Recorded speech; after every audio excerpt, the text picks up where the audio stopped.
¿Cómo les va? Bienvenidos. Estamos una vez más en la mesa, como, bueno, ya nos han visto muchas veces el programa de Sigma Agro.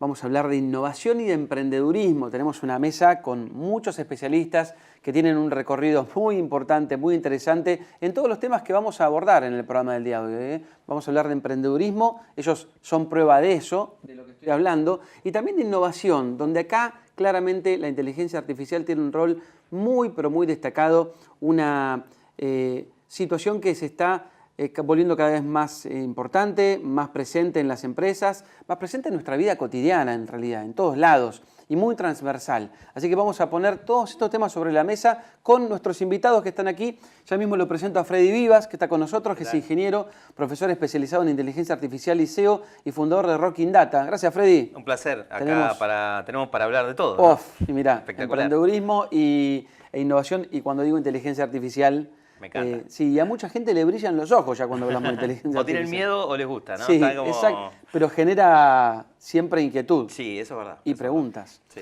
Y está con nosotros Pedro Lafluf, que es responsable del área de Data Science del Sistema Integrado de Monitoreo Agrícola, que es CIMA. Gracias por haber venido, Pedro. Gracias, Dani, por la invitación. Al contrario, tenemos también mucho para conversar de cómo se aplican además todas estas cuestiones de tecnología dentro de un planteo agrícola. Que es un desafío. Que es un desafío, sí. Flor de desafío. Y Eloy Vera, que está con nosotros, soy fundador de Alternativas Inteligentes, creador de Moving Up, de Silo Hub también, es emprendedor, es docente, así que... Gracias. ¿Cuánto tenemos para charlar, Eloy? Con gusto estar acá y poder compartir con ustedes nuestras experiencias. Igualmente, muchas gracias. Quiero empezar hablando básicamente de esto que es la innovación y emprender. Si yo te pido que me definas innovación, Freddy, ¿cómo lo definís? Bueno, para mí, a veces durante mucho tiempo creo que se buscó la innovación en hacer algo totalmente disruptivo, ¿viste? De Silicon Valley, sí, de la NASA, ¿no? Como grandilocuente, complejo, tenía que ser sorprendente.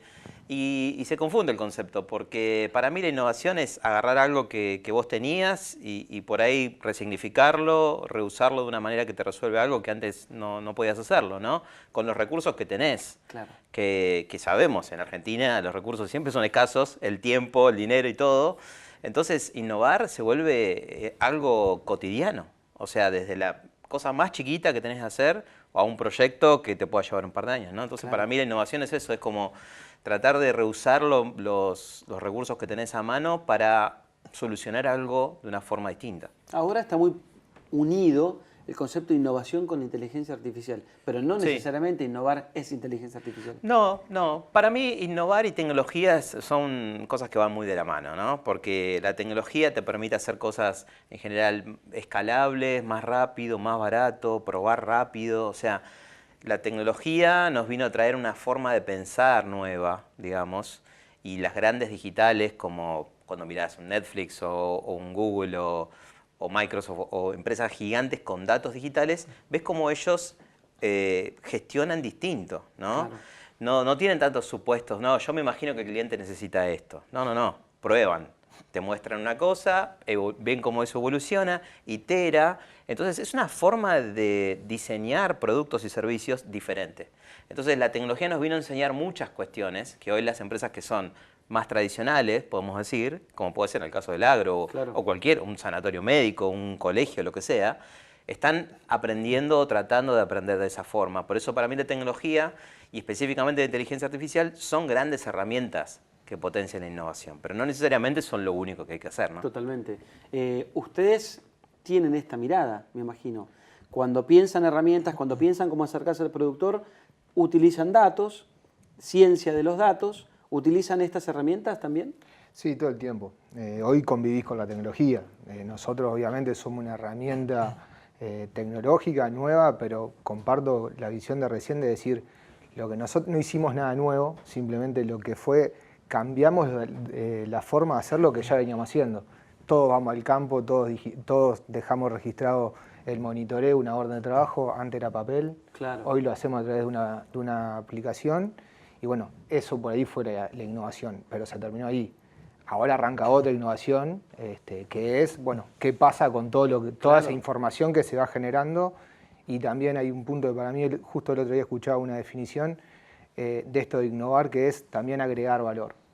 Para mí hay un punto interesantísimo en el agregado del valor al usuario, yo como usuario o el usuario cliente de Cima, ¿no? Pero el agregado de valor es lo que te termina definiendo, creo yo, el éxito o no de una innovación. Eloy, si no le agregás a esto algo que le sirva al otro, estás muerto. Sí, totalmente. Y creo que el mayor desafío hoy de las empresas que hacemos tecnología tiene más que ver con eso, ¿no? Con entender dónde hay valor y cómo logramos, como decían hace un ratito, pequeñas iteraciones probando. Claro. En industria por eso se llama el MVP o producto mínimo viable, Claro. que tiene que ver con minimizar la inversión y rápido poner el producto en las manos del usuario cliente y de ahí ir evolucionándolo. Si no logramos ese entendimiento rápido, por ahí también en la previa discutíamos, quedamos como aislados del mercado y gastamos plata, y es fácil gastar plata en tecnología, y lo que decías vos, sin dar valor. O sea, el usuario realmente usa la tecnología cuando te da valor, cuando ahorra tiempo, tiene más información, evita errores, cuando tiene de alguna manera un incentivo para poder usarlo. Y entender y detectar eso es lo que permite innovar. Coincido con lo que decían al inicio, que esa innovación ya no es más algo totalmente disruptivo. Claro. Hay pequeñas cositas que cambian el día a día de las personas y hacen que sea más eficiente el proceso de negocio, el proceso de trabajo que tiene la contraparte. Nosotros por ahí estamos en el agro, pero aplica un poco general a cualquier industria esto que estamos discutiendo. Tal cual. Recién decía Freddy, Netflix, por ejemplo, u otras grandes empresas, bueno, empiezan y hacen una cosita, empiezan probando, van ese ida y vuelta. En el emprendedurismo, en los proyectos que ustedes oportunamente iniciaron, ¿eso se veía también, Eloy? Digamos, iban haciendo prueba, iban teniendo el feedback de lo que pasaba del otro lado y así iban avanzando. Sí, yo creo que si tenés esa agilidad y esa gimnasia, te asegura, nadie el 100%, pero un porcentaje mayor del éxito, ¿no? Nosotros hemos hecho, sobre todo al inicio, el primer proyecto que lanzamos fue en el 2017, hace ya varios años, y pensábamos para adentro qué solucionaba y qué estaría bueno que el cliente tuviera. Produjimos código, pero estoqueamos código, y la verdad que algunos de esos desarrollos que tienen 6, 7 años todavía hoy no se usan. Mirá vos. Cuando más adelante empezamos a entender esta dinámica, yo no venía de la industria de tecnología. Era más un usuario que vio una oportunidad y empecé a desarrollar como proveedor de servicios ese desarrollo. Y cuando no estabas en el agro. O sea, sí estaba en el agro, pero no en sistemas. Okay. Yo era gerente de logística de una acelerera grande, contrataba camiones y no había ninguna trazabilidad en el agro de dónde estaban esos camiones. Detectaste la necesidad en su momento. De esa necesidad me independicé de esa compañía y empezó la startup Moving, que apuntaba a digitalizar la logística del agro. Y en ese contexto, al principio, era todo lo que imaginábamos como producto de lo que nosotros queríamos, pero yo era un potencial cliente, no el mercado. Y estuvimos un par de años construyendo antes de largarlo y al principio costó un montón, porque teníamos esto, ¿no? Mirar el ombligo más que escuchar lo que el usuario o cliente decía. Cuando empezamos a atender esa dinámica, los productos empezaron a usar más. Y cuando empezamos a atender la dinámica no solo de escuchar, sino hacer cositas chiquitas y probarlos, todavía más virtuoso. Es como que lo que está es una visión de producto, pero no hay una planificación tan detallada de qué vamos a hacer. Vamos construyendo en la medida que iteramos, escuchando lo que el usuario dice. Se va haciendo. Camino al andar. Camino al andar, dicen, ¿no? tal cual. Tal cual. Así. A nosotros nos pasó también, incluso más allá del producto, nos pasó en el departamento mismo de Data Science. Cuando yo entré hace 4 años atrás no existía el departamento y lo fuimos haciendo a la medida que fue pasando el tiempo y fuimos aprendiendo, los datos para qué se usan, para qué sirven, qué potencial tienen. Tal cual, hay un montón de desarrollos que hicimos que están ahí, todavía ni los tocamos. Hay horas de ustedes sentados trabajando. Y que cuando los termináis decís, justamente, horas de trabajo, ¿para qué? ¿Para qué? Bueno, también hay mucho del timing, ¿no? En qué momento el usuario requiere una cosa u otra, que también en el agro a veces nos da tiempo y a veces no. Creo que en todas las industrias debe pasar lo mismo. Yo porque tengo la experiencia en el agro, hablo del agro, pero a veces pensás que el cliente quiere una cosa y termina queriendo otra y gastaste también un montón de tiempo, decir, ¿y ahora? Claro. ¿Pasan todas las industrias, Freddy? Sí, pasan todas las industrias. De hecho, nosotros cuando arrancamos Rocking Data hace 7 años, salíamos a decir como emprendedores, vamos a vender Machine Learning. La gente nos miraba como diciendo, ¿de qué estás hablando? Y ese es un aprendizaje. Si la gente no te entiende, no te va a comprar. Entonces, fuimos tratando de entender el estadio en que estaba la industria en general, Argentina, Latinoamérica. Ahora hay un boom de inteligencia artificial, un boom comunicacional, digamos. No es un boom de adopción de tecnología en las empresas, son cosas diferentes. La gente está empezando a hablar del tema más, pero en esa época hablábamos de Machine Learning, hablábamos de ciencia de datos. De blockchain. Sí, bueno, nosotros no estamos en eso, pero hablábamos todos esos temas y la gente nos miraba raro. Claro. Y empezamos también a hacer un camino de marketing educativo, dar a conocer todo esto. Por eso mi trabajo muchas veces fue ir a dar conferencias, hice 2 libros de inteligencia artificial. Es un poco también entender en qué momento está el mercado y después cada industria, cada tipo de empresa, donde tenés que juntarte a hablar con los CEOs, con los C-level, con los gerentes y decirle, mirá, para esto te puede servir la ciencia de datos. Si tenés un tablero con información, te va a servir para tomar esta decisión. Claro. No te pongas a comprar programas, a comprar licencias que no sabes si la vas a usar. Primero entendé el caso de aplicación y después hacemos todo el resto del camino. O sea, ponés primero el negocio y después la tecnología, ¿no? Ese es como el gran aprendizaje que tuvimos. ¿Y pasa en el agro esto? ¿Se suele poner primero el negocio, plantear el problema? Yo creo que recién ahora, te diría que hace 1 año, máximo 2. Antes es como que las empresas que hacíamos tecnología poníamos primero el producto y después la necesidad. Y me parece que eso es lo que no funcionó y se quemaron muchos millones de recursos, claro. Y hoy, viste, que en el emprendedurismo es terrible, sí. Porque un poco lo que pasó en la burbuja de las startups, que había plata líquida queriendo invertir, y entonces las empresas estaban más tendientes a invertir en producto y se fue consumiendo el recurso. Cuando eso también se empezó a agotar, forzó algún cambio de mirada, decir, che, no tengo tanta billetera para invertir, si lo que invierto no monetiza, ¿y cómo vas a monetizar? Si agregas valor. Un poco también algo que a nosotros nos pasó un montón, que también innovar, decían recién los chicos, es en qué momento. El momentum en innovación es clave.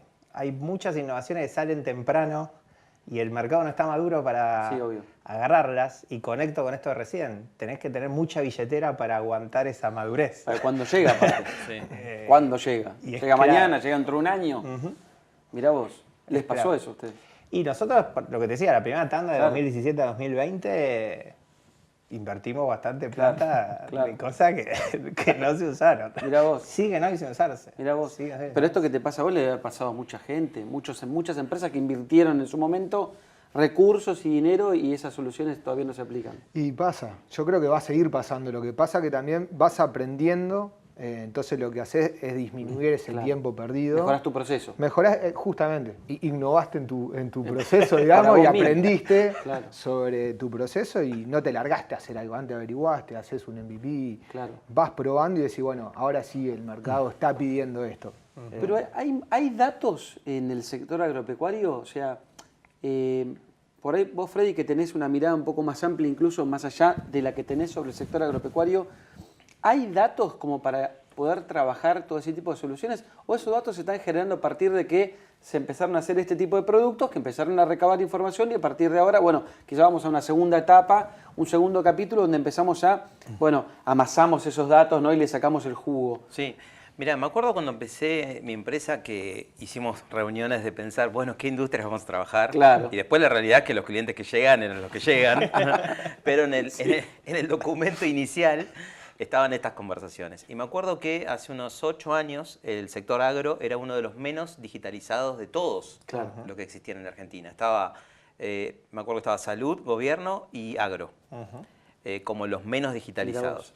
Cualquier industria, cuando hablamos de data science, cuando hablamos de inteligencia artificial, de analytics, de big data, estamos hablando de datos digitales. O sea, el primer paso es que esté digitalizado. Si vos tenés papeles, no podemos trabajar. Nosotros no podemos trabajar con una empresa que está en ese estadio. Hoy hay herramientas como procesamiento del lenguaje natural, computer vision, sensores, que son todas herramientas de captación de datos. Sensores activos que pueden estar relevando, por ejemplo, el nivel de humedad en el campo, ¿no? O el viento, o un dron con visión artificial tomando datos y calculando la diferencia de tono de color y determinadas cosas para ver si hay una pérdida en un tubo de agua, ¿no? Entonces, todo eso son datos que podés generar de una forma distinta a la que estamos hablando tradicionalmente en otros negocios, ¿no? Por ejemplo, si no tenés las ventas, si no tenés las ventas, decís, pues no puedo hacer una predicción de cuánto voy a vender si no tengo las ventas históricas. En este caso, hay otras maneras de generar datos, pero, claro, tenés que pensar, tenés datos de máquinas, ¿no? Hoy en el mundo de agro tenés datos de máquinas, tenés datos, como charlábamos recién, de las transacciones comerciales, o sea, data hay. La mayoría de las industrias ya están en un nivel de madurez de digitalización bastante interesante, pero con poca aplicación de herramientas concretas de análisis avanzado de datos sobre los datos. Es como que están ahí los datos, pero mucho no se hace. Todavía no arrancó el capítulo 2. Exactamente. En esas empresas. En general. ¿En qué rubros? El mundo de agro, seguro. Todavía no se arrancó fuertemente en todo esto.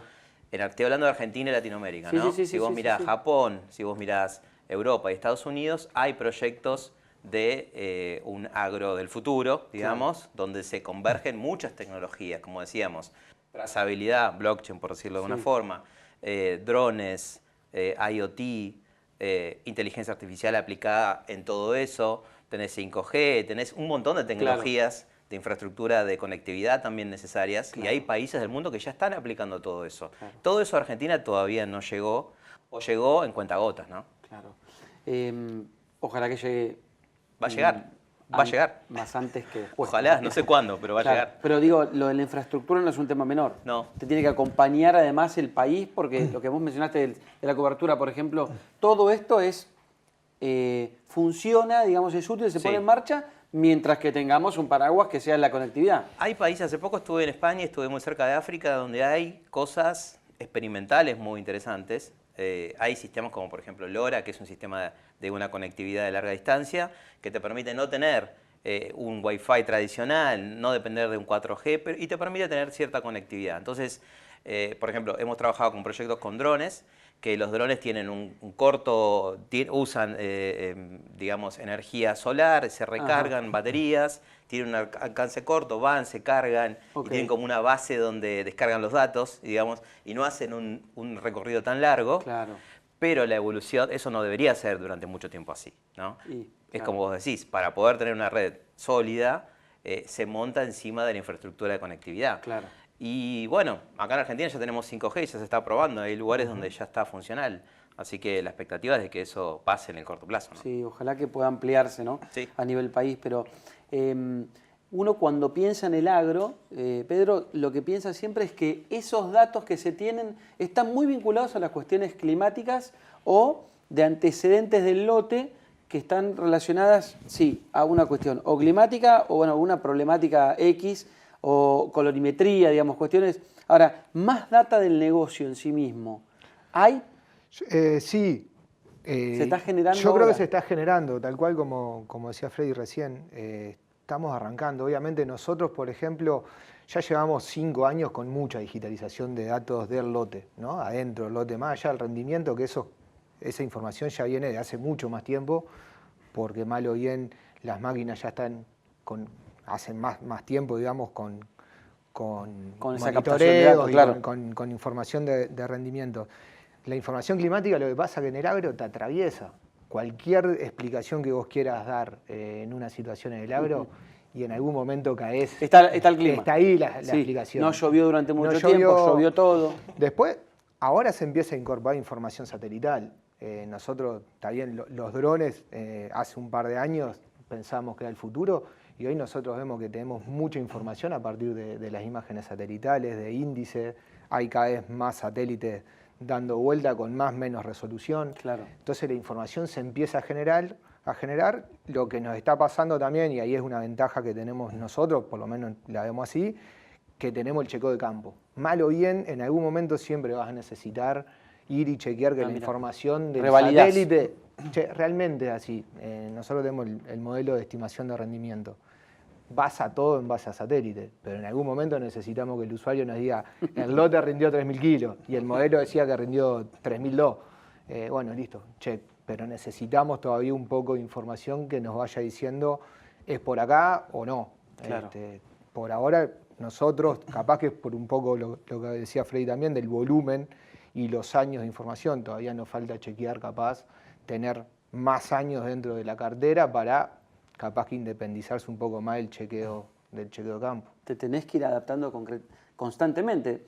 Recién decía Pedro, creíamos que los drones en su momento eran lo último, lo mejor. Ahora de repente tenés mucho más satélites, con más resolución.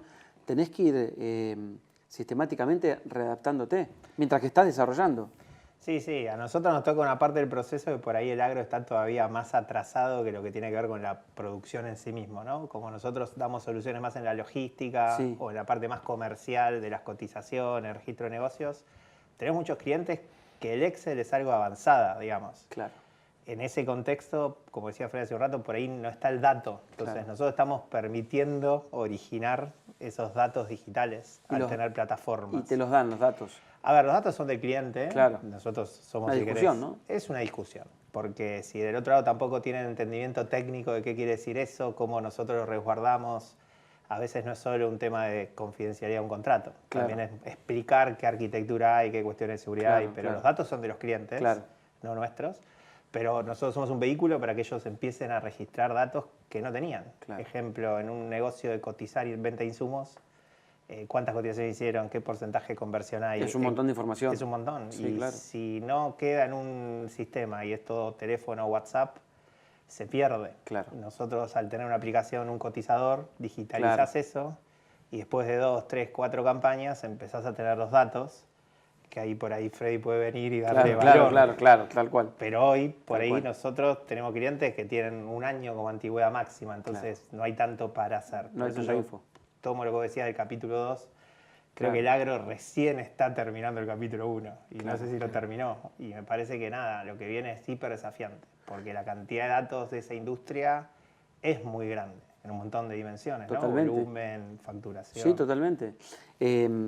Pienso en esa confidencialidad y a veces uno cuando está entrando a cualquier aplicación le dice que sí, que va a entrar con el usuario de Google y en realidad anda a leer, ¿no? todo lo que está atrás de eso, ¿no? O sea, pasa. A veces te pones muy ñañoso, muy rencoroso con la privacidad querés de los resguardar datos. un determinado dato, querés usar esa palabra, resguardar un determinado dato y en realidad estás, por otro lado, estás dejando llevarse un océano de información, ¿no? Como que hay dos mundos, ¿no? Está el mundo B2B, que es el mundo que estamos hablando nosotros, y el mundo B2C, que es otra historia, son otras conversaciones.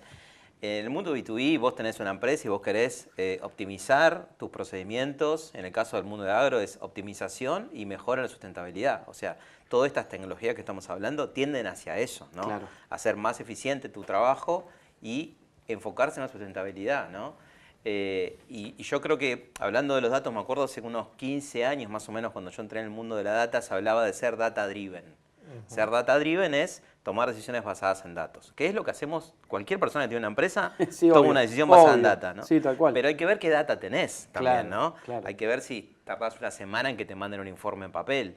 Hay que ver si ese informe está bien completado. No es lo mismo los niveles de información y de madurez de uso de los datos con los que una organización cuenta. Entonces, estamos pasando ya eso es como una obviedad, digamos. Todo el mundo sabe que tiene que ser data-driven. Bueno, ahora lo que se viene es ser AI-driven. O sea, es ser dirigido o empujado, potenciado por la inteligencia artificial. Entonces, hay que ponerse a tiro de todo esto. Yo me acuerdo, decía, hace unos 15 años, estaba en una conferencia y un profesor decía, las empresas que mejor le muestren como información valiosa los datos que tienen a cada persona son las que van a triunfar en el futuro. Y yo escuché eso y digo, ¿qué será lo que quiere decir? Y cuando veo, por ejemplo, del mundo del B2C, ves Spotify, los resúmenes de fin de año, no sé si usan Spotify. Sí, claro. Viste que te llega un mail y te dice, escuchate todas estas bandas. Es espectacular. Sí, es espectacular. Y te están dando la información, tus datos. Que vos ni sabías. Que vos capaz ni sabías. Y antes, ¿qué hacían algunas empresas? Te mandaban un Excel con todas tus transacciones. Imagínate un Excel de todas las canciones que escuchaste. ¿Para qué te sirve? Es lo que decía él. No te sirve de nada. A vos te sirve que te lo muestren de una forma clara, accionable, que te sirva para tomar una decisión, en este caso una decisión de negocio, ¿no? Tal cual. Del impacto nadie duda y que lo va a tener en el sector agropecuario, está claro que lo va a tener. De eso justamente nos habla Luis Mogni, que es un experto dentro del negocio de la distribución del agro, del rol que va a tener, que quizás ya empezó a tener de alguna manera la inteligencia artificial en el negocio de la distribución. Creo que tenemos que empezar a modelar y empezar a trabajar sobre modelos que nos dejen ver qué toma de decisión voy a hacer, porque normalmente estamos decidiendo nosotros pensando que a lo mejor es bueno, no es bueno, que el tipo de cambio. Solo te digo que todo me lo resuelva un algoritmo, pero creo que hoy el tema de manejar la inteligencia artificial de una manera diferente, empezar a meterle más cabeza, incorporar nuevas generaciones y todo, nos va a dar un escenario distinto. ¿Ese escenario distinto, Freddy, a dónde nos lleva? Me gustó lo que dijo Y primero te hago un comentario. O sea, vos cuando hablas de información y analítica de datos, que es de lo que estamos hablando, vos podés hacer como 3 cosas. Una cosa es análisis de lo que pasó antes, ¿no? Vendí tanto de este producto. Listo. Es un análisis descriptivo. ¿Sirve? Sirve, pero ya lo que pasó, pasó, ¿no? Imagínate en un colegio, abandonaron todos estos chicos en diciembre. ¿Diciembre te dicen eso? No puedo hacer nada. No, tal cual. Después tenés un nivel más, que es los modelos predictivos, que es lo que decía Luis. Los modelos predictivos es, analizo los datos y predigo cosas que pueden pasar, ¿no? Como hace Netflix, que te dice, esta película, 80% de probabilidad que te guste, ¿no? Y como estábamos charlando recién, eso se va puliendo y optimizando. Netflix te pone la manito para arriba y para abajo, entonces tuneás el modelo para que con ese, digamos, aprendizaje por refuerzo, que se llama la técnica, ese modelo cada vez es más preciso. Ese es el segundo paso, hacer predicciones. Y el último paso es cuando ya la inteligencia artificial puede tomar una decisión por sí misma, ¿no? Por ejemplo, si un alumno está con una probabilidad del 90% de abandonar la cursada porque, no sé, llegó tarde, no entregó los trabajos, qué sé yo, que le mande un mail y le diga tenés que venir sí o sí una clase de refuerzo. ¿Y llevado al agro cómo sería? Y llevado al agro es entender primero hay que entender en qué situación está cada... Porque es difícil hablar de la industria en general, ¿no? Para mí es cada empresa, cada sector específico. Pero primero ir haciendo ese recorrido, ¿no? Digitalización ya la damos por un hecho. Los datos de las transacciones comerciales, por ejemplo, tenemos. ¿no? Después... De lo que pasó en el lote, lo tenemos. Los tenés. O sea, podés ir respondiendo qué pasó y por qué pasó. ¿Qué pasará? Es lo siguiente, ¿no? Por ejemplo... Hoy tenés máquinas, hace poco veía un ejemplo en Japón de una máquina que te hacía todo un análisis de la maleza, cómo evolucionaba con los años, en búsqueda de darle cada vez menos agroquímicos, y te hacía todo un timelapse que te iba mostrando la evolución de eso y el impacto en la sustentabilidad. O sea, tenés datos históricos que te permiten hacer incluso proyecciones del rinde que vas a tener, basado en todo eso, en imágenes y en datos en otros formatos, ¿no? O sea que la idea del mundo agro, adoptando todo esto, es ir pasando esos estadios, ¿no? Lo que se pueda automatizar, se automatizará, y lo otro serán predicciones, y lo otro serán descripciones de lo que pasó. ¿Y en dónde estamos, Pedro? Estoy aprendiendo. Sí, no, pero... No, una clase abierta. Yo creo que estamos, como hablamos hace un ratito, entre la etapa 1 y 2. Nosotros estamos un poco... El usuario hoy nos viene a pedir... che, ¿qué hago con los datos que tengo? Y nos está pidiendo ver su información procesada para tomar decisiones y nos estamos metiendo a poquito en eso de la predicción. Como hablamos un ratito, nosotros tenemos un modelo hoy que predice el rendimiento con un porcentaje de acierto del 85%, que es altísimo, es una primera incursión, pero después de eso vienen modelos de emergencia de maleza, modelos de, no sé, plaga, lo que te imagines, pero también es un punto muy delicado, es la información que tenemos. Por eso estamos entre la etapa 1 y 2, estamos digitalizando, no tenemos tantos años para atrás como para generar modelos predictivos tan potentes. Nosotros hay mucha información que ya tenemos y estamos trabajando, pero estamos ahí en esa transición entre la etapa 1 y 2. Y después para adelante creo que vamos todos camino a lo mismo, ¿no? A tomar... no sé si tomar decisiones, sí a procesos de simulación que nos permitan ir viendo qué es lo que va a pasar. Hoy con lo que yo veo estamos tomando decisiones basadas en datos y eso también nos permite tomar decisiones con más información, que también es un punto no menor. El tema de la digitalización te permite tomar, no sé, tomar decisiones en base al impacto ambiental que va a tener una aplicación. Por ejemplo, medición del EIQ. Bueno, eso lo podés hacer porque tenés una herramienta que te lo permite hacer y decir, bueno, elijo este producto o este otro en base a un impacto ambiental. Antes de hacerlo a papel, y tenías que hacer numerito y sentarte y saber el índice, qué sé yo. Y bueno, vamos empezando. No lo hacías. Tampoco había tanta conciencia, porque también hay que poner las cosas en su contexto. Y hoy lo podemos hacer. Y entonces empezás a tomar una decisión. ¿Tengo que aplicar sí o no? ¿Qué producto aplico? Y bueno, ya tomás una decisión con otro tipo de información, con otro análisis. También a uno lo van haciendo más inteligente a la hora de tomar decisiones. Y después sí, creo que a futuro todo esto que estamos en camino hoy se va a ir mejorando y no sé si vamos a llegar al punto que tomen decisiones por nosotros, Ahora vamos a abrir ese capítulo. En algún momento creo que alguien va a tener que apretar un botón. Ahora vamos a abrir ese capítulo. Eso lo digo hoy. Vamos a ponerle fecha, 2024. Sí, no, tal cual. O poner la cara. Claro. Pero ahora vamos a abrir ese capítulo que me parece súper interesante. Y Freddy, estoy seguro que también va a querer aportar.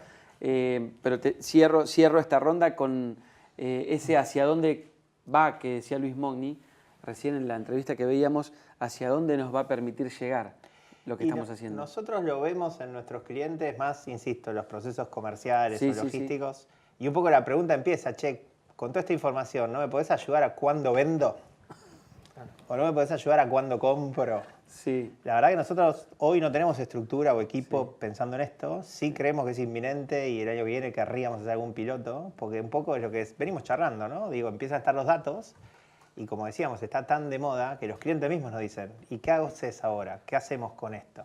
Porque las decisiones que ellos toman de cuándo venden en mercados que cambian los precios tiene alto impacto en su negocio. Con 1000 variables que están ocurriendo alrededor, ¿no? Muy rápido, cambian los precios, y con porque hay conflictos, guerras, no sé. Y con información que no es toda transparente. Si bien hay un, digamos, exceso de información, a veces no está unificada en un solo lugar. Entonces son múltiples fuentes. Por ahí los chicos trabajan más en decir qué siembran, cuándo siembran. Bien concreto.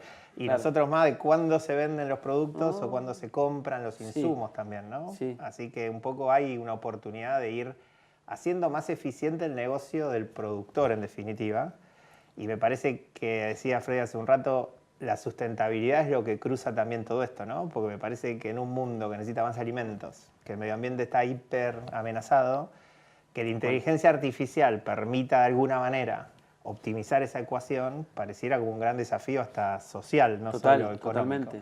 Y me parece que nos permite eso. Creo que solo los humanos no logramos hacer esa optimización, es lo que pienso. No sé si después, como decía recién Pedro, el botón, quién lo aprieta, pero me parece que hay mucho ahí que vamos a ir optimizando. Un productor agropecuario del 2055. ¿Va a ser solo apretar el botón, digamos? No sé, pero lo que sí sé es que 100% de acuerdo, o sea, también hay que mirar al usuario. Hoy no somos los mismos que comprábamos hace 20, 30 años. Ni hablar. Vos vas a entrar en el futuro, te hablo del usuario de ese momento, o quizás antes, va a entrar a algún lugar, a algún portal y va a decir, quiero comprar este producto porque se fabricó así, se cultivó así en Argentina, lo voy a ir a buscar así. Y si no es así como yo lo quiero, lo compro en otro lado. Se termina la conversación. Eso va a pasar. Eso está pasando en un montón de otras industrias, con otras cosas, ¿no? Mirá vos. Entonces, bueno, la carne argentina se vende en portales de China. Bueno. Casi, no te diría con este nivel exhaustivo de información, pero eso va a llegar. Pero casi, claro. Eso va a llegar. El nivel exhaustivo de información va a llegar. Va a ser un requerimiento de la gente. La trazabilidad presente en el momento de compra. Vos vas a comprar, vos vas a comprar a supermercados de Estados Unidos presenciales. Hace poco estuve en Palo Alto. Sí. Y vas y tenés 5 o 6 colores abajo de cada producto que dice, este está producido a menos de 5 kilómetros de este local. Este viene de... Comercio justo, comercio de cercanía. Pero un montón, pero un montón de etiquetas de algunos lugares específicos donde puedes comprar, digamos, no en todo Estados Unidos, ¿no? Pero que te hablan de que atrás de eso, para poder generar todo eso, hay un montón de data analytics, de minería de datos, todo esto que estamos hablando que suena como una cosa técnica, que, viste, de nada que ver, está orientado al mundo, a lo social, como decían, y al mundo del comercio de todo esto, ¿no? Y certificado. Y certificados, y trazabilidad, ¿no? Aparecen un montón de cuestiones que van a ser las que manden en el negocio. Y vos tenés que estar a la altura de eso. Y si no estás, te vas a quedar afuera. O sea, eso estoy seguro que va a pasar. Y respecto a lo del botón, ¿no? La inteligencia artificial y todo esto que estamos hablando, la ciencia de datos, hace dos cosas muy bien. Uno es predecir comportamiento y la otra es recomendar. Y por ejemplo, lo ponemos en el caso de Waze, ¿no? O Google Maps. Te pone, vas a llegar de acá al Obelisco en 1 hora. Lo probás, llegás ahí y te dice, tardaste 1 hora. Vos decís, que esto es magia, ¿no? O sea, atrás hay un algoritmo de optimización matemática que toma un montón de variables históricas de gente yendo ahí, en tiempo real, de cuánta gente está en el lugar, qué está pasando, cercanas al tiempo real de la semana pasada. O sea, predice y te dice, esto es lo que puede pasar. Y te puede recomendar también, en base a todo lo que entiende del comportamiento tuyo. Anda por acá. Exactamente, pero no te baja solo, te recomienda. O sea que para mí la tendencia es a todas las industrias, a todos los negocios, se le va a poner una capa de inteligencia. Esa capa de inteligencia usando datos, va a hacer buenas predicciones y buenas recomendaciones. Llevado al campo. Me agarro Sí, de la palabra recomendación. Sí. Para mí es sumamente importante recomendar. Después la decisión, quién toma la decisión es otra cosa. Nosotros lo discutimos mucho dentro del equipo. Claro. Por ejemplo, hagamos un modelo que diga qué producto usar, que recomiende, Claro. que sugiera. Que sugiera. Después vemos, Claro. después que la decisión la tome el productor en base, como hablábamos recién, a un índice de IQ, impacto ambiental, banda toxicológica, experiencia propia de ese producto. La recomendación está buena, creo que ahí es donde ayuda, es como una campana más. Antes, cuando tenías la duda en el campo, ¿qué aplico? Llamabas a un amigo, llamabas a un colega. Claro. Bueno, ahora tenés una campana más de repente que te permita tomar una decisión. Con mucho dato. Con mucho dato, Claro. con experiencias de otro que capaz Claro. que ni lo conoces, porque eso también es importante en esto de las tecnologías. Hoy por hoy ya es más allá del ensayo microparcelario en un lugar puntual. Claro. Hoy podemos tomar como millones de experimentos todo el tiempo que nos permitan aprender sobre distintas situaciones, qué aplicó, qué no aplicó, si controló o no controló. Claro. Entonces, bueno, empezás a tener información de distintos lugares, de gente Con que más ni conocés, calidad. con mucho más calidad, Claro. con distintos climas. Claro. Claro, lo importante en todo esto también es la calidad de información que uno va teniendo y bueno, también en ese sentido, por ejemplo, CIMA y cómo tiene estructurados los datos, cómo hacemos el manejo de los datos, que también es un desafío que fuimos aprendiendo en el camino, nos hace tener mucho cuidado también y entender al usuario cómo carga el dato. No es una realidad absoluta, Claro. porque cada usuario puede cargar su información de determinada forma, que es su criterio. Claro. Entonces hay como ciertos desafíos que esto nos va presentando y que vamos aprendiendo en el día a día. Para perfeccionar. Sí, para aprender y ir perfeccionando Claro. en el día a día. Qué lindo sería, ¿no? Que te diga cuándo vender, ¿no? Y te dé la recomendación, ya sabemos. Que recomiende, en todo caso, ¿no? Sí, creo que lo que dicen los chicos es clave. Empoderar al que toma la decisión, verlo Claro. como una amenaza y que reemplaza esa decisión, me parece que no nos lleva a ningún lado. Me parece que es seguir evolucionando en tener más herramientas como para decidir mejor. En definitiva, los productores toman muchas decisiones Todo el tiempo. en ventanas de tiempo a veces muy cortas, Claro. sin información, como decía, y tan disponible. Y me parece que lo que podemos hacer a nivel plataformas nosotros es disponibilizar eso. Y si le metemos la capa de inteligencia artificial, que ese dato encima prediga o ayuda, mejora esa toma de decisión. ¿no? Me Totalmente. parece que lo que fueron diciendo va por ahí. Y cuando al productor se lo explicas en este sentido, la compra, digámoslo así. No le interesa tanto cómo lo resolvés, lo que le importa... No, claro. Ese es el problema tuyo. Que lo resuelva. Decime Que cuánto lo va a rendir. resuelva. Claro. Tal cual. Santiago Bilinkis también pasó por aquí por el programa, por En la Mesa, y nos daba un panorama de la inteligencia artificial también y de cómo esa inteligencia artificial se va adaptando a los procesos que nosotros vamos requiriendo en otros ámbitos de la vida. Lo más interesante que estamos descubriendo con estas inteligencias artificiales que aparecieron ahora es que son mejores haciendo cosas creativas que cosas repetitivas.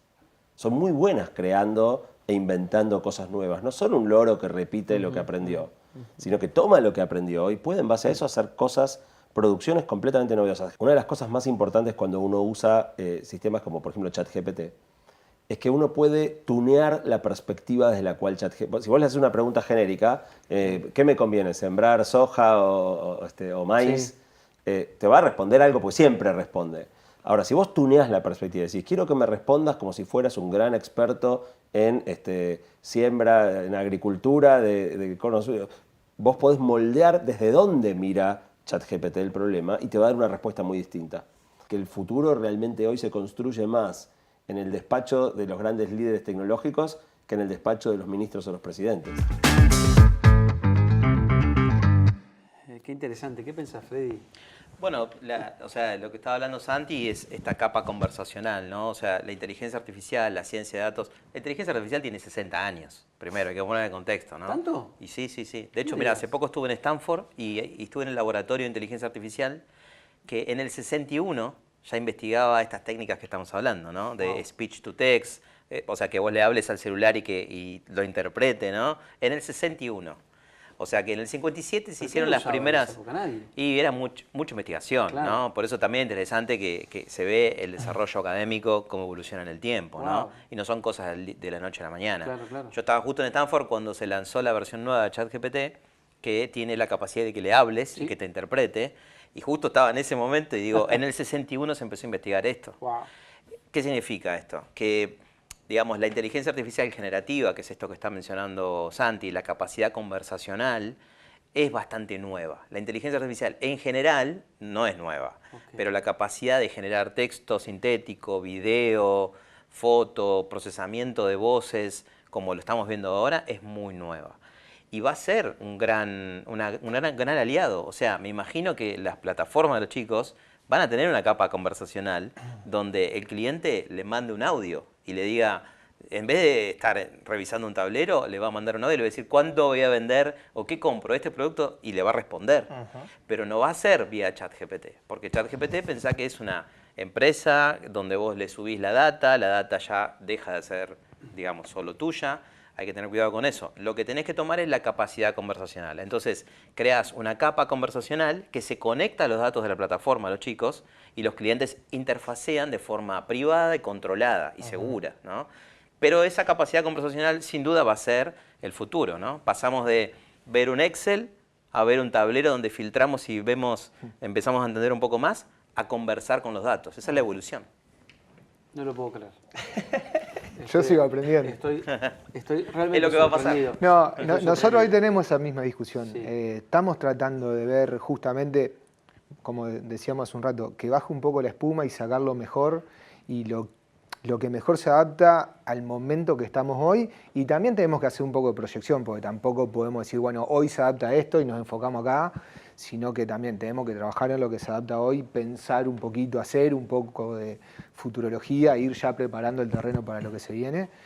Pero lo que hablábamos recién, sin duda, la capacidad de poder interactuar por voz, y además nosotros nos ponemos mucho en el rol del usuario nuestro, que está en el campo, a rayo del sol, con lluvia, que poder hablar y no tener que escribir, sí, claro, y que le vaya contestando, bueno, es un desafío que nosotros hoy, incluso desde el departamento nuestro de Data Science, lo estamos discutiendo y viendo cómo lo podemos hacer, porque lo queremos hacer, creemos que es una evolución que está buena, que aporta mucho valor. El desafío es cómo lo hacemos. Claro. Pienso que de todas maneras no debe ser fácil, ¿no? Toda esa incorporación de lo conversacional, llevarlo a... Y que después el que está del otro lado, sea un productor, un hombre de negocios, etcétera, lo crea y actúe en consecuencia. Sí, respecto a lo crea, por ahí hay todo un desafío, pero me centro antes en lo conversacional. Hoy, lo que decían recién los chicos, el WhatsApp, viste, lo usan todos. Y en el contexto de no tan buena conectividad, entornos más agresivos de estar a rayo del sol, lluvia, etcétera, el por ahí mandar un audio simplifica un montón de cosas. Totalmente. Nosotros pusimos la capa de WhatsApp en nuestras plataformas. O sea, los productores pueden interactuar a través de WhatsApp y pedir un remito, una factura. Como en un WhatsApp. En un WhatsApp. Confirmar algo. Todavía no le pusimos la capa de procesar los datos, que es lo que en algún momento vendrá. Pero creo que hay una predisposición natural a resolverlo desde ahí y no tener que entrar a algo más complejo o más sofisticado. El creer o no creer, a ver, creo que tiene que ver un poco lo que hablábamos al inicio, de cómo le das garantías también del acceso a la información, ¿no? Sí. Esto que decía Freddy, que es un negocio B2B y que es empresa a empresa y que no es el términos y condiciones que firmas. Me parece que es el desafío. Si él siente que los datos quedan en un entorno más controlado y de alguna manera vos trabajás sobre su información, para nuestra experiencia al menos hay más respaldo a intentar tomar esa recomendación como válida. No es que viene de la nada, que no sabe de dónde sacaste información y soluciones mágicas. Nuestra experiencia al menos por ese lado confirma que ahí se respeta bastante el valor que puede tener eso. Esa información. ¿Qué es lo que no va a poder hacer la inteligencia artificial, Freddy? Está difícil responder eso hoy, porque parecería que puede hacer todo, ¿no? Pero ¿puede? No creo que pueda hacer todo y no sé si queremos que haga todo también, ¿no? En términos amplios, digo. A mí me sorprendió mucho, por ejemplo, la revolución de la IA generativa relacionado a lo creativo, como decía Santi. Esto de que puede escribir muy bien, que puede hacer buenas narraciones, que puede generar un cuadro, una pintura. Y vos decís, nunca música, o sea, hay canciones generadas, yo uso algunas herramientas. Claro. Y digo, no me esperaba que alguien se ponga a desarrollar esto orientado a la creatividad. Yo me imaginé que la creatividad iba a ser solo humana, digamos, ¿no? Y sin embargo, ya nadie puede discutir sobre creatividad artificial, digamos, ya existe, está ahí. Sí. Entonces, en ese ámbito que yo no creí que se metiera la inteligencia artificial, se metió y lo hizo bien. Entonces me cuesta ver qué otros ámbitos, ¿no? Dicho eso, estamos hablando siempre de los ejemplos capaz obvios, pero para que se entienda bien, el mundo de la salud. Hoy el mundo de la salud necesita de todo esto, necesita de herramientas que hagan más eficiente la gestión de un sanatorio médico, por ejemplo, ¿no? Nosotros hemos hecho proyectos que predecían cantidad de casos de COVID que van a ingresar a un sanatorio, por ejemplo. Que veían en un tablero, van a entrar 80 personas y entraban 78. Llegó a un 98% de precisión. Wow. Imagínate cómo te mejora la gestión de las guardias, de las vacaciones para los médicos, de las contrataciones. Atendés mejor a la gente mediante eso. En el mundo de la salud, ninguna persona te va a decir, no me des una herramienta de eficiencia. Te van a decir, dámelas, porque estoy explotado. Pero eso no significa que un médico deje de hacer su trabajo. En todo caso va a ser potenciado por estas herramientas. Hoy en el mundo hay debates de lo que le llaman el síndrome de la pantalla, que es que el médico en muchos casos no te mira a los ojos cuando te atiende. Entonces está la pantalla en el medio, mira la pantalla y mira la pantalla cuando habla con vos. Sí.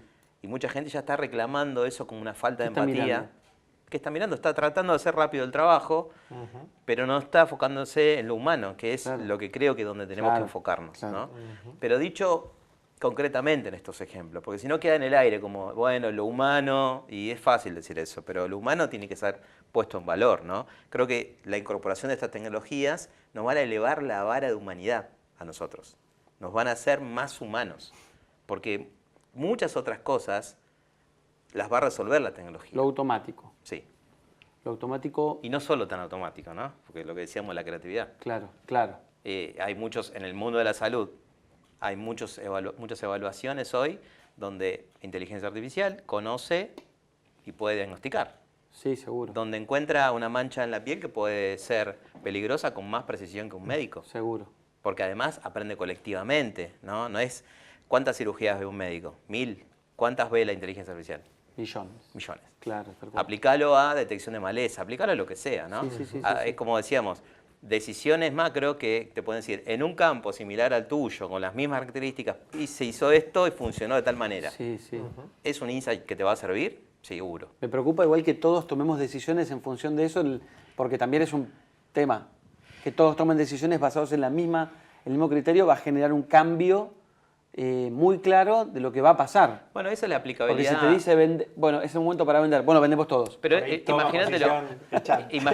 No, pero imagínatelo en otros mundos, ¿no? Para abrir la cabeza, ¿no? El mundo de la música. Todo el mundo sabe que una canción que dura más de tanto tiempo la intro, la gente la saltea. ¿Y vamos a hacer toda la misma música? No, hay gente hoy revelándose.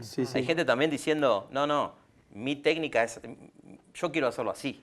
¿no? Mi decisión. Bueno, por suerte Freddie Mercury hizo una canción muy larga y triunfó igual, ¿no? En otra época. Hoy no triunfaría. No sé, yo creo que sí. Para retomar esto que estábamos hablando recién con Freddy, en el caso de ustedes, digamos, también va por este lado, ¿no? Va por el lado de, seguir con este camino de más información para que se puedan tomar esas decisiones cada vez más fácil. Sí, y un poco también lo que hablamos hace un ratito de poder incorporar más información a la toma de decisiones. Claro.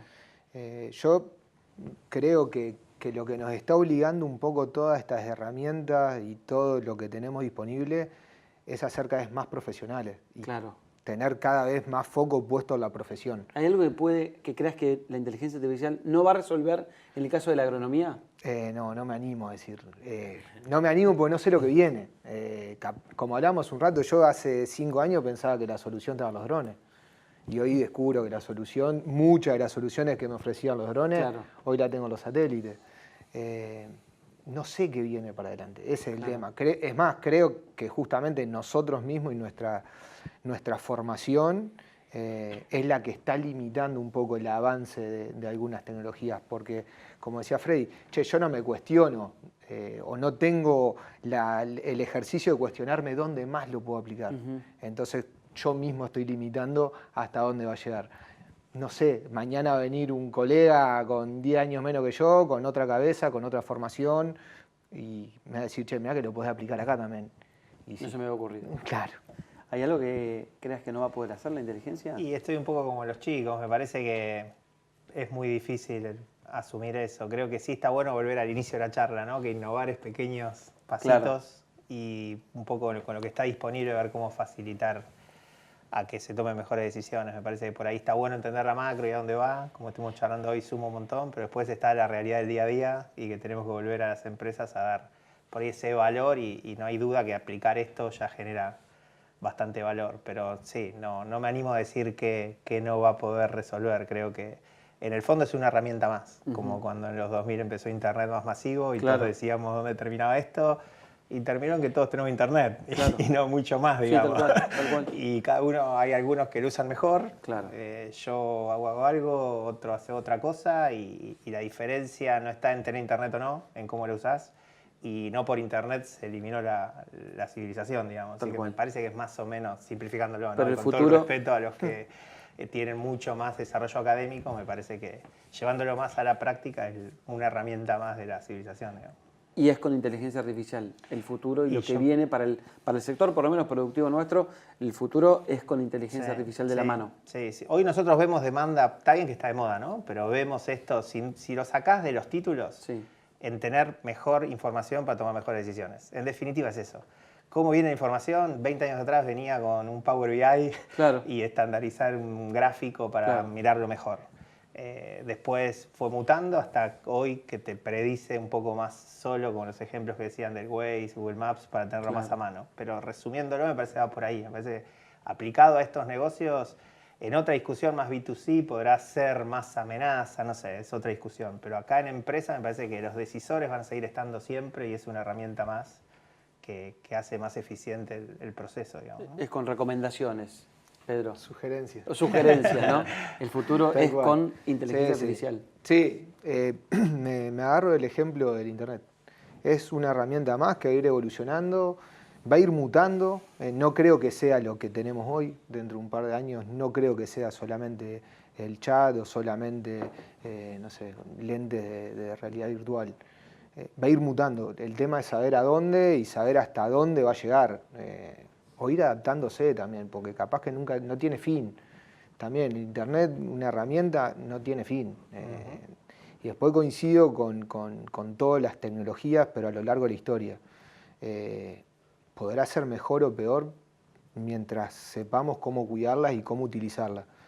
La herramienta, cuando fue el evento de la resistencia al glifo, fue un gran avance tecnológico y lo terminamos rompiendo. Entonces muchas veces no es solamente la tecnología, sino también es nosotros cómo nos vamos preparando para hacer el mejor uso de la tecnología y no solamente la tecnología por sí. Qué buen ejemplo que pusiste, Pedro. Freddy, ¿es con inteligencia artificial el futuro de la Argentina? Sí, yo creo que al menos en lo productivo, ¿no? Sí, para mí sin duda. Y educacional, lo podemos, la verdad, que llevar a tantos lugares. En todos los ámbitos. Pero coincido en esto de hacerlo bien, digamos, ¿no? A veces me preguntan cuáles son los riesgos de inteligencia artificial y todo. Para mí los riesgos son implementarlo mal. Por ejemplo, imagínate que vas a un banco y ya no hay ningún humano. Y te entienden todos bots. Y vos decís, esto es una porquería, no lo quiero. No quiero la inteligencia artificial, vas a decir. Más que nada porque no todo es perfecto siempre. No, y necesitas a alguien que te escuche. Y capaz vas a poner todo tu sueldo en un ahorro y querés hablar con una persona. Sí, muy probablemente. Y de hecho está pasando en el mundo, ¿no? Que se ven los estudios, que a veces hay un rebote. Van con una iniciativa así como masiva de implementación y falla. Porque no se tiene en cuenta a la persona. Porque no hay el cuidado que se debe tener. Hoy se viene una ley de la inteligencia artificial, pero todavía no está. Entonces, los conceptos más interesantes, por ejemplo, hay uno que se llama Human in the Loop o humano en el loop, que es el humano que está entre lo que dice la inteligencia artificial y la decisión final, ¿no? Que lo ves en un ejemplo claro en el Mundial, el VAR semiautomático con inteligencia artificial.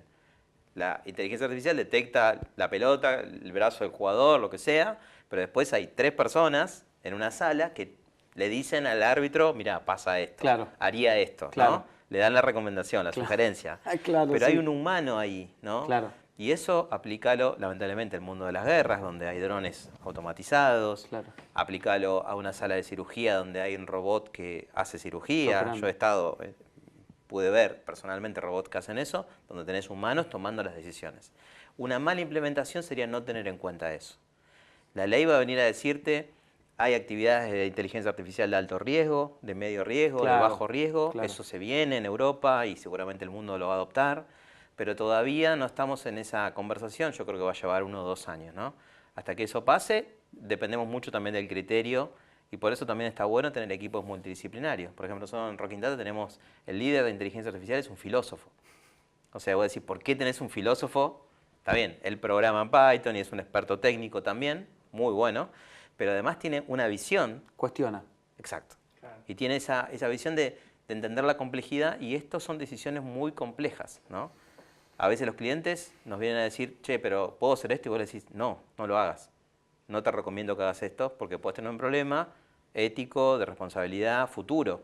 Entonces yo te tengo que aconsejar de que no lo hagas.